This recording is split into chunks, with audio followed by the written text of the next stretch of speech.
स्वागत है आपका अपने YouTube चैनल CS एकेडमी में। और आज हम लोग फिर से संयुक्त राष्ट्र संघ से महत्वपूर्ण सवाल देखेंगे। जैसा कि आप देख रहे हैं स्क्रीन पे संयुक्त राष्ट्र संघ, तो सभी एग्जाम के लिए अति आवश्यक है संयुक्त राष्ट्र संघ यानी यूएनओ, यूनाइटेड नेशन ऑर्गेनाइजेशन। तो आज हम इसके महत्वपूर्ण प्रश्नों को देखेंगे। चलिए नेक्स्ट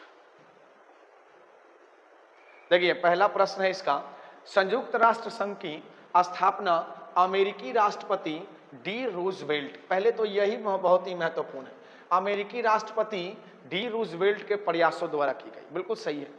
कब की गई, मूल प्रश्न यही है कि संयुक्त राष्ट्र संघ की स्थापना अमेरिकी राष्ट्रपति डी रूजवेल्ट के प्रयासों द्वारा कब की गई। तो भाई इसकी अगर हम बात करें संयुक्त राष्ट्र संघ की स्थापना तो 24 अक्टूबर 1945 को, ठीक है, 24 अक्टूबर 1945 को इसकी स्थापना की गई थी।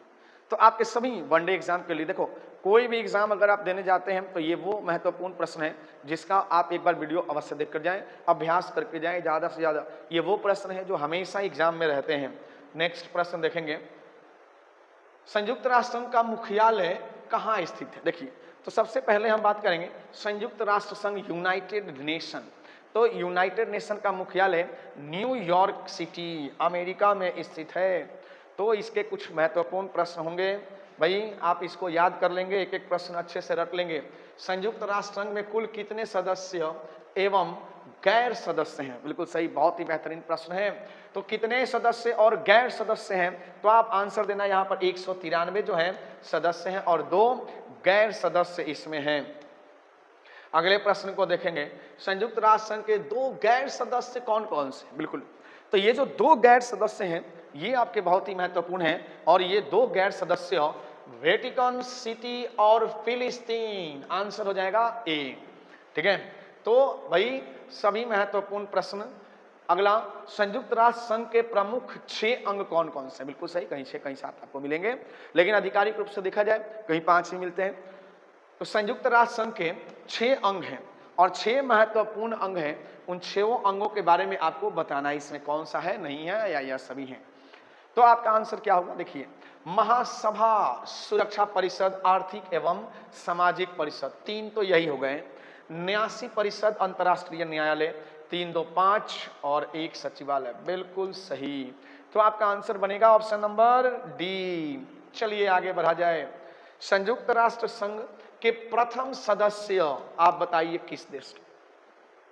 तो प्रथम सदस्य की बात करें, सॉरी सदस्य देश पूछ रहा है, तो प्रथम सदस्य देश चीन सही है, फ्रांस सही, रूस सही, यूनाइटेड किंगडम, यूएसए। बिल्कुल आंसर बनेगा ऑप्शन नंबर डी, ये सभी आपका आंसर हो जाएगा।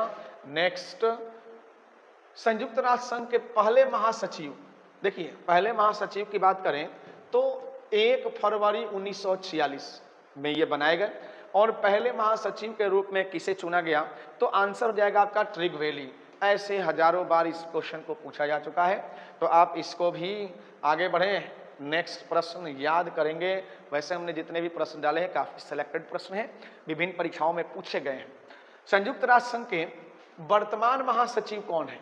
देखिए, संयुक्त राष्ट्र संघ के वर्तमान महासचिव अगर आप पढ़ें इसमें तो आपका आंसर यही आएगा, एंटोनियो गुटरेस, यानी पुर्तगाल के रहने वाले एंटोनियो गुटरेस जो हैं संयुक्त राष्ट्र संघ के वर्तमान महासचिव हैं। चलिए बच्चे अगले प्रश्न को देखेंगे, संयुक्त राष्ट्र संघ के प्रथम महिला अध्यक्ष कौन थी। बिल्कुल करेक्ट, हजारों बार कई बार पूछा गया, तो भारतीय बिल्कुल विजया लक्ष्मी पंडित संयुक्त राष्ट्र संघ की प्रथम महिला अध्यक्ष के रूप में रही। नेक्स्ट है, संयुक्त राष्ट्र संघ की स्थापना कैसे हुई। तो देखिए, संयुक्त राष्ट्र संघ की स्थापना की बात करें तो द्वितीय विश्व युद्ध की त्रासदी में कई देश जो हैं परेशान हो गए, तबाह हो गए, तो एक संगठन बनाया गया युद्ध शांति के लिए, बिल्कुल अंतर्राष्ट्रीय शांति हो, सुरक्षा कायम रखने के लिए और युद्धों के हालात को न उत्पन्न होने देने के लिए संयुक्त राष्ट्र संघ की स्थापना की गई। बच्चे आंसर आपका डी हो जाएगा, ये सभी के सभी सही है, ऑल करेक्ट। चलिए अगला प्रश्न है, यूएनओ का सबसे छोटा देश कौन सा है। देखिए, यूएनओ का सबसे छोटा देश, तो आप देख लें आंसर क्या होगा, सेंट विसेंट एंड द ग्रेनेडाइन। बिल्कुल आपका आंसर बनेगा ए। अगले प्रश्न को देखेंगे। नेक्स्ट, संयुक्त राष्ट्र संघ का सबसे बड़ा अंग कौन सा है। बिल्कुल देखिए, आपके अभी जस्ट देखा कि 6 इसके अंग हैं मूल रूप से, तो सबसे बड़ा अंग कौन सा होगा, तो सबसे बड़ा अंग होता है जनरल असेंबली। ठीक है, तो आंसर बनेगा आपका ऑप्शन नंबर सी। चलिए आगे बढ़ा जाए। नेक्स्ट, संयुक्त राष्ट्र संघ के सुरक्षा परिषद के 5 अस्थायी सदस्यों के बारे में, मोस्ट इंपॉर्टेंट वीवीआई। तो 5 अस्थायी सदस्य, तो आप इस ऑप्शन को पढ़ लें एक बार, और ये आपका जो ऑप्शन है इस ऑप्शन को अच्छे से पढ़ेंगे। चीन, फ्रांस, रूस, अमेरिका, यूनाइटेड किंगडम, बिल्कुल सही आंसर बनेगा बी। तो इसका आंसर हो जाएगा बच्चे बी हो जाएगा। आगे बढ़ा जाए, नेक्स्ट प्रश्न को देखेंगे। यूएनईपी का पूर्ण रूप क्या है? बिल्कुल कई एग्जाम में आपके पूछे जा चुके हैं यूएनईपी। तो देखिए यूएनईपी का मतलब क्या है? तो यूनाइटेड नेशन एनवायरनमेंट प्रोग्राम, बिल्कुल सही आंसर बनेगा ऑप्शन नंबर डी। चलिए आगे बढ़ा जाए, नेक्स्ट प्रश्न को देखेंगे। अगला प्रश्न है 15, देखिए 15 नंबर क्वेश्चन को देखेंगे। डॉट डॉट डॉट संयुक्त राष्ट्र की एक इकाई है जो सभी सदस्य राज्यों से निर्मित होती है। तो संयुक्त राष्ट्र संघ की वह कौन सी इकाई है जो सभी देशों से मिलाकर बनाई गई सभी सदस्यों का? तो आंसर बनेगा डी, महासभा। ठीक है, चलिए आगे बढ़ा जाए, नेक्स्ट क्वेश्चन की बात करें। संयुक्त राष्ट्र संघ की 6 आधिकारिक भाषाएं, बिल्कुल एक से एक बेहतरीन क्वेश्चन, और सभी प्रश्न आपको याद होने चाहिए। अगर याद नहीं है तो समझिए कि आपको जीके में बहुत दिक्कत है। तो इन सभी प्रश्नों को याद रखें, पूरे जीवन याद रखें, क्योंकि ये छोटी संस्था नहीं है, बहुत बड़ी संस्था है।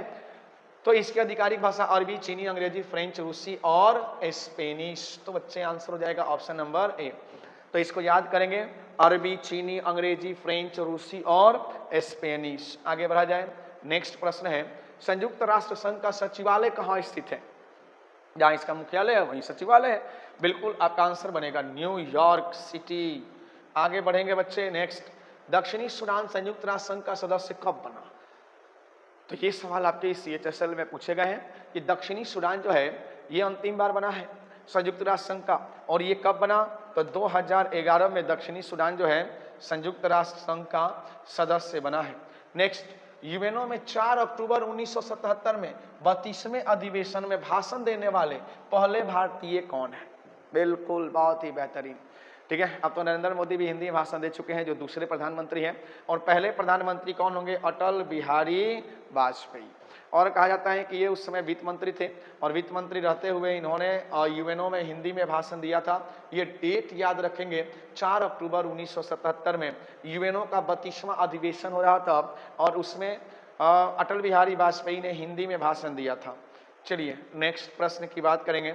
किस वर्ष संयुक्त राष्ट्र संघ, देखिए किस वर्ष संयुक्त राष्ट्र संघ महासचिव, देखिए कोफी अन्नान को शांति का नोबेल पुरस्कार दिया? देखिए जब संयुक्त राष्ट्र संघ को शांति का नोबेल पुरस्कार दिया जा रहा था उस समय महासचिव कौन थे? तो कोफी अन्नान। ये बात याद रखेंगे, और इन्हीं के समय में दिया गया। आंसर बनेगा आपका ऑप्शन नंबर सी, 2001 में शांति का नोबेल पुरस्कार दिया गया। चलिए अगला प्रश्न है आपका, अंतर्राष्ट्रीय न्यायालय का मुख्यालय कहाँ स्थित है? काफी महत्वपूर्ण सवाल। तो अंतर्राष्ट्रीय न्यायालय जो कि आपका बहुत ही बढ़िया है, द हेग नीदरलैंड में अंतर्राष्ट्रीय न्यायालय का मुख्यालय स्थित है। तो बच्चों ये सभी प्रश्न आपको याद करने हैं। अंतर्राष्ट्रीय न्यायालय के मुख्य न्यायाधीश का कार्यकाल कितने वर्ष का होता है? देखिए तो सबसे पहले तो यही सवाल कई बार पूछा गया है कि अंतर्राष्ट्रीय न्यायालय है ना के मुख्य न्यायाधीश का कार्यकाल, तो आंसर बनेगा डी, 9 वर्ष का कार्यकाल होता है। चलिए आगे बढ़ा जाए। विश्व का संसद यानी पार्लियामेंट ऑफ द वर्ल्ड किसे कहा जाता है? तो बच्चों विश्व का संसद किसे कहा जाता है? तो आंसर बनेगा आपका ऑप्शन नंबर सी, संयुक्त राष्ट्र संघ को कहा जाता है विश्व का संसद। चलो आगे बढ़ा जाए। नेक्स्ट, ICJ यानी इंटरनेशनल कोर्ट ऑफ जस्टिस में न्यायाधीशों की संख्या कितनी है? ठीक है, तो न्यायाधीशों की संख्या आपका आंसर बनेगा सी, 15 न्यायाधीश इसमें मौजूद हैं। नेक्स्ट, कितने देशों के प्रतिनिधियों द्वारा संयुक्त राष्ट्र के संस्थापक चार्टर पर 26 जून 1945 को हस्ताक्षर किए थे? तो देखिए तो आंसर बनेगा आपका ऑप्शन नंबर ए बनेगा, यानी कि 50 सदस्यों ने इस पर हस्ताक्षर किए थे। 1945 में जब संयुक्त राष्ट्र संघ की स्थापना हुई थी, उस समय सदस्य देश कितने थे? देखिए 1945 में जब संयुक्त राष्ट्र संघ की स्थापना हुई थी तो उस समय 50 सदस्य थे, लेकिन 51वां सदस्य जो है वो पोलैंड बन गया। तो 1950 में 45 में 51 सदस्य ही आपके थे। चलिए नेक्स्ट प्रश्न है, संयुक्त राष्ट्र संघ की लाइब्रेरी का क्या नाम है? ठीक है, तो संयुक्त राष्ट्र संघ की लाइब्रेरी के बारे में आप बताएंगे कि संयुक्त राष्ट्र संघ की लाइब्रेरी कौन सी है। तो काफी महत्वपूर्ण, हैमरशोल्ड लाइब्रेरी, आंसर बनेगा बी। नेक्स्ट क्वेश्चन देखेंगे, संयुक्त राष्ट्र संघ की पहली बैठक देखिए 10 जनवरी 1946 को कहां पे हुई थी? तो संयुक्त राष्ट्र संघ की पहली बैठक 10 जनवरी 1946, तो आंसर बनेगा आपका सी, लंदन में हुई थी। ठीक है, नेक्स्ट, संयुक्त राष्ट्र संघ के संविधान यानी चार्टर में कितने अध्याय और अनुच्छेद हैं? तो ये भी काफी महत्वपूर्ण है। तो भाई इसमें 19 जो है वो अध्याय हैं और 111 अनुच्छेद हैं, इसीलिए इसको विश्व का संसद भी कहा जाता है। चलो बच्चों आगे बढ़ेंगे और अगला प्रश्न है, अंतर्राष्ट्रीय न्यायालय में पहले भारतीय न्यायाधीश कौन बने? भाई अंतर्राष्ट्रीय न्यायालय की बात करें तो इससे पहले जो न्यायाधीश बने नागेंद्र सिंह को बनाया गया था। चलिए अगला प्रश्न क्या है, नेक्स्ट, संयुक्त राष्ट्र ने अपने झंडे को स्वीकार किया। तो संयुक्त राष्ट्र ने अपने झंडे को कब स्वीकार किया? 19 दिसंबर 1947 को स्वीकार किया। ठीक है, नेक्स्ट प्रश्न की बात करें, संयुक्त राष्ट्र संघ में अस्थायी सदस्यों की संख्या कितनी है? देखिए संयुक्त राष्ट्र संघ में दो प्रकार के हैं, एक अस्थायी और दूसरे हैं अस्थायी। अस्थायी की संख्या 10 है और अस्थायी की संख्या 5 है। ठीक है, तो आंसर बनेगा यहाँ पर ऑप्शन नंबर ए, यानी कि अस्थायी और सदस्यों की संख्या आपकी 10 है। नेक्स्ट प्रश्न चलेंगे बच्चों, संयुक्त राष्ट्र संघ के प्रतीक चिन्ह में किसकी 2 शाखाएं हैं? तो बिल्कुल इसके जो झंडे में प्रतीक है उसमें किसकी 2 शाखाएं हैं? तो बच्चे आंसर हो जाएगा जैतून, आंसर बनेगा सी। अगला प्रश्न देखेंगे, नेक्स्ट, संयुक्त राष्ट्र संघ ने अपने ध्वज को कब अपनाया? तो संयुक्त राष्ट्र संघ ने अपने ध्वज को देखिए 1947 में अपनाया। और अगला प्रश्न देखेंगे, अंतर्राष्ट्रीय न्यायालय की स्थापना कब की गई? तो अंतर्राष्ट्रीय न्यायालय की स्थापना 3 अप्रैल 1946 को की गई। तो ये आपके 35 प्रश्न हो गए लगभग, और इन 35 प्रश्न जो हैं आपके सभी वर्तमान एग्जाम्स के लिए अति महत्वपूर्ण है। तो आप इस चैनल को लाइक, शेयर और सब्सक्राइब अवश्य कर दें। धन्यवाद।